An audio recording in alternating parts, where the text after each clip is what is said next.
No dia 2 de julho de 1927, Lampião acampou no Serrote Cantinho, no roçado de Raimundo Bernardo, e a fim de entrar em contato com Isaías Arruda, mandou Sabino Gomes procurar Miguel Saraiva, para que este fosse chamar Isaías. Como Isaías Arruda estava viajando, tinha ido à Fortaleza, quem atendeu o chamado foi seu primo e cunhado José Cardoso, da Fazenda Ipueiras, que era o delegado de polícia de Aurora. Lampião entregou-lhe 30 contos para comprar munição. Naquela altura, estavam acontecendo coisas que fugiam ao controle dos velhos coronéis. Os jornais malhavam o pau no presidente do Ceará, José Moreira da Rocha, acusavam o major Figueiredo de fazer corpo mole na caça aos cangaceiros. Revelavam que Isaías Arruda, aliado do presidente, era quem havia planejado o ataque a Mossoró. O presidente do Rio Grande do Norte, José Augusto, pregava a necessidade de intervenção federal no Ceará, no que era apoiado pelo presidente da Paraíba, João Suassuna, e pelo presidente de Pernambuco, Estácio Coimbra. Por sua vez, o presidente do Ceará rebatia que a polícia de Pernambuco e da Paraíba eram piores do que os cangaceiros. 13 pessoas tinham sido surradas pelas forças paraibanas e inúmeras senhoras foram insultadas e tiveram as vestes rasgadas, sendo ainda ameaçadas com rifle. O presidente do Ceará convocara Isaías Arruda, exigindo explicações. Isaías negou que tivesse participação no episódio de Mossoró. Como prova, prometeu dar fim a Lampião. No dia 4, assim que chegou da capital e soube que Lampião estava acoitado no Serrote Cantinho, Isaías Arruda fez questão de ir pessoalmente conversar com o velho amigo. Lampião estava preocupado com a mudança de atitude das autoridades cearenses. O coronel tranquilizou: tudo bobagem. Essa perseguição que a polícia cearense está movendo, eu controlo. O Major Moisés é meu cunhado. Pode ir para a Fazenda Ipueiras, se arranche perto do açude e fique tranquilo. Você lá está debaixo de minha proteção. No dia 5, sorrateiramente, Isaías Arruda tomou o trem em Missão Velha e voltou à Fortaleza, a fim de combinar com o chefe de polícia a execução de um plano urdido para matar ou prender o famoso cangaceiro. No dia seguinte, 30 soldados embarcaram no trem em Fortaleza, escondido num vagão fechado, sob o comando do Major Bruno Valente. Em sentido contrário, partiu de Missão Velha outro trem, levando igualmente em vagões fechados uns 80 jagunços arregimentados pelo coronel Arruda. Um dos chefes dos jagunços chamava-se Otávio Aires de Menezes. Já prevendo os louros da vitória, o presidente do Ceará enviou com a tropa seu filho, Jorge Moreira da Rocha, que se encarregaria de transportar o corpo de Lampião para a capital devidamente cloroformizado. No dia 6 de julho, os dois trens encontraram-se na estação de Aurora. Juntos, soldados e jagunços compuseram uma força de mais de 100 homens. Ao alvorecer do dia 7, esse contingente seguiu a pé para a Fazenda Ipueiras, a légua e meia de Aurora. Os cangaceiros estavam acoitados na Fazenda Ipueiras, perto do açude. O comandante da tropa distribuiu os combatentes ao redor da área onde os bandidos estavam acampados. No dia 7 de julho de 1927, amanheceu como um dia comum. Como de costume, os moradores da fazenda foram levar comida para os cangaceiros. Miguel Saraiva, cabra de confiança de Isaías, foi também. Levavam um recado de José Cardoso para Lampião.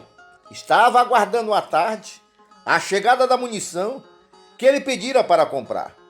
A munição tinha sido adquirida ao sargento Barbosa da Polícia do Ceará, que para essa transação chegaria disfarçado de vaqueiro. Alguns cangaceiros reclamaram que a comida estava com um gosto estranho, meio amargo, e a seguir passaram a sentir náuseas. Mariano foi avisar a Lampião e este gritou imediatamente: "Suspenda a comida! Tem veneno! Estamos sendo traídos!"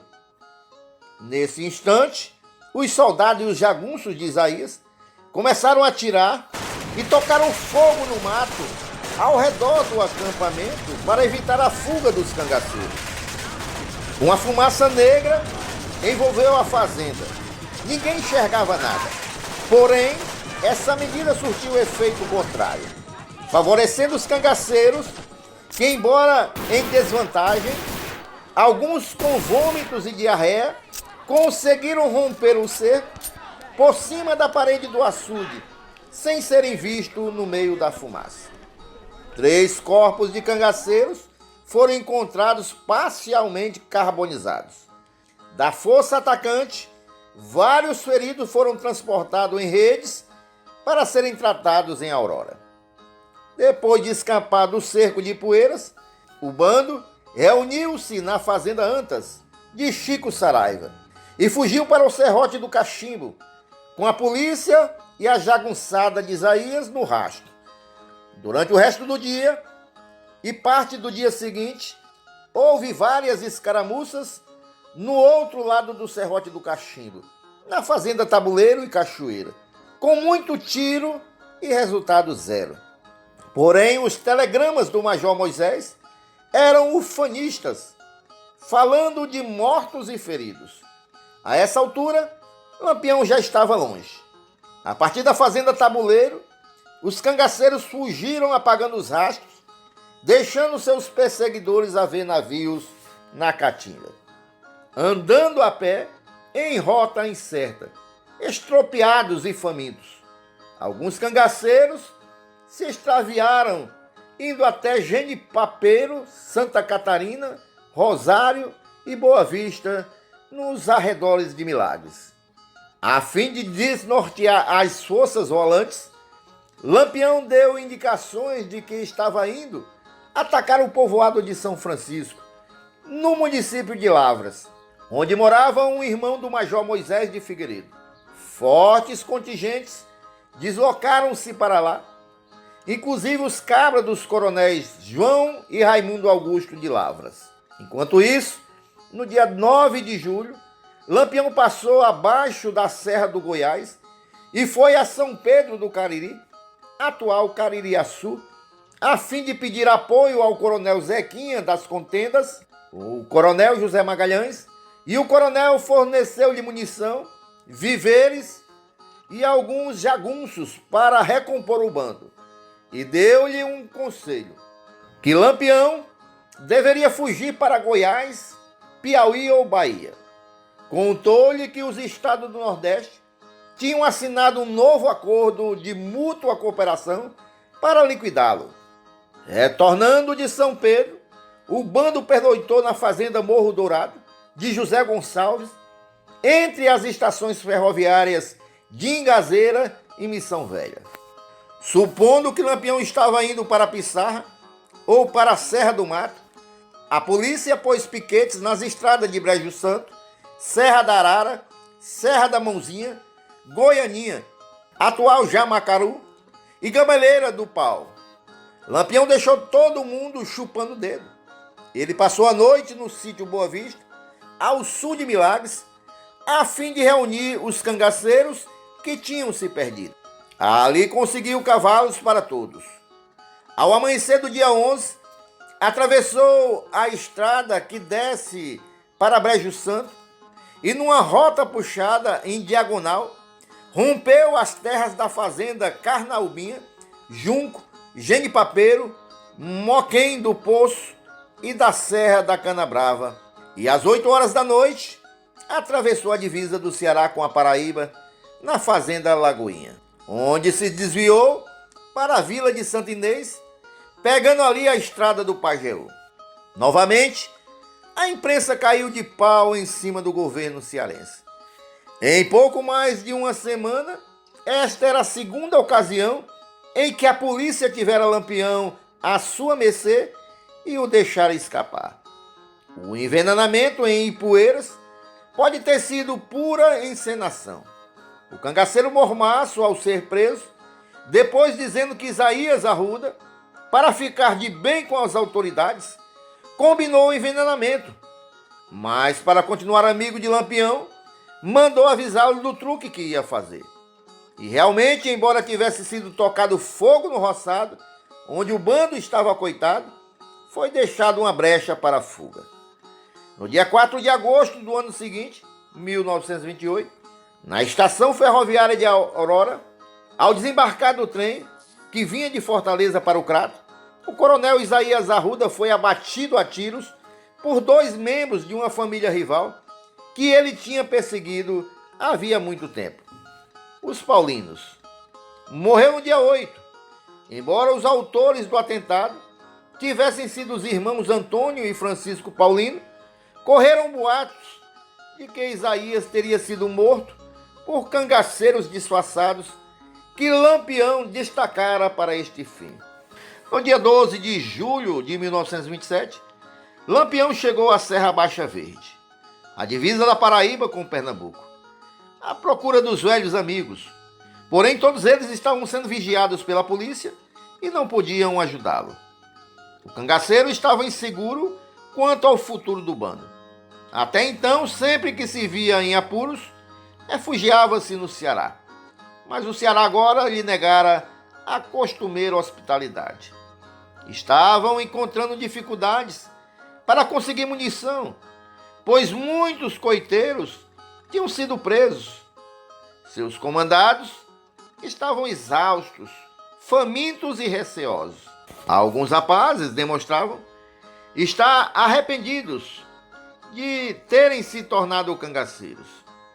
Muitos resolveram entregar-se à polícia com medo de serem mortos. E deram-se mal, pois quase todos os que se entregaram para a polícia foram assassinados, depois de exaustivos interrogatórios.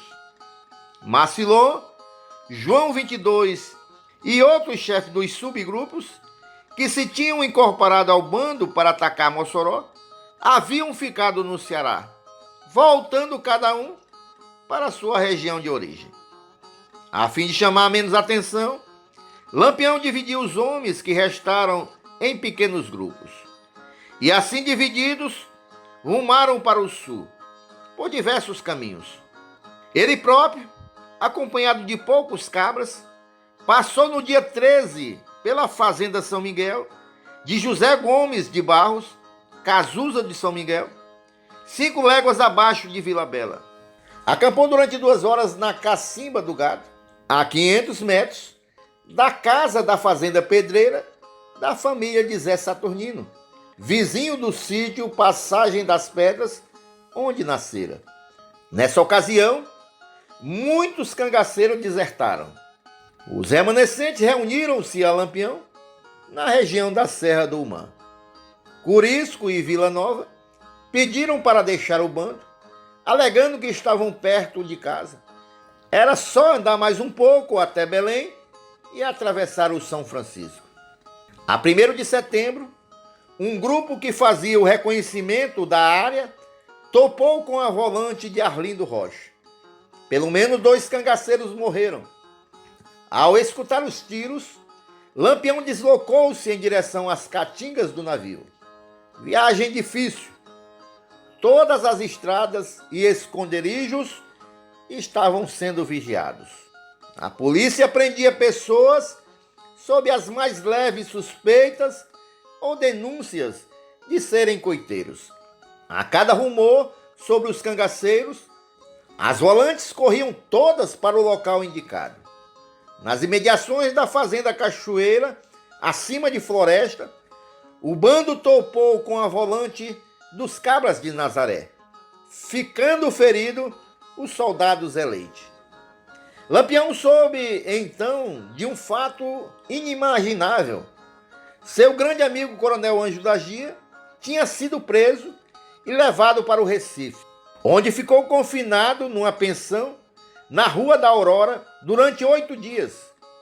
Em deferência à sua condição de chefe político de Itacaratu e forte correligionário, o presidente governador Estácio Coimbra mandou chamá-lo ao palácio a fim de persuadi-lo a colaborar com a polícia no combate ao famoso cangaceiro. O coronel respondeu: governador, eu não falto com palavra dada quando trato com quem me considera. Se Lampião, um bandido, tem palavra, quanto mais eu, chefe político de um município. O governador mandou soltá-lo. A 13 de setembro de 1927, o Diário de Pernambuco noticiou que Lampião estava desmoralizado, contando no bando apenas 14 homens. No mesmo jornal, a 12 de outubro, diria que somente 6 homens permaneciam com ele.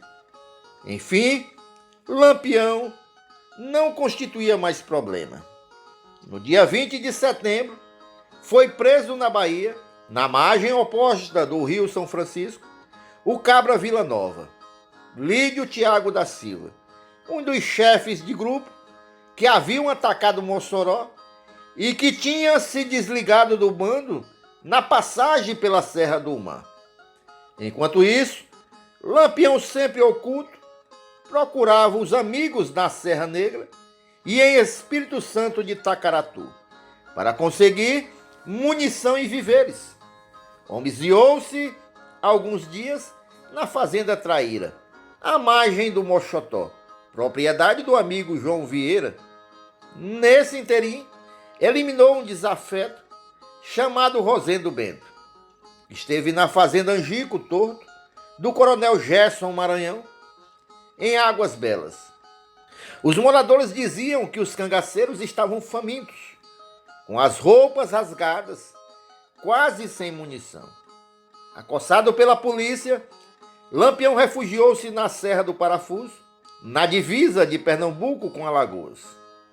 A ida à Serra do Parafuso tinha dupla finalidade: descansar e recolher dinheiro, ouro e objetos que tinham escondidos ali, enterrados em locas de pedras.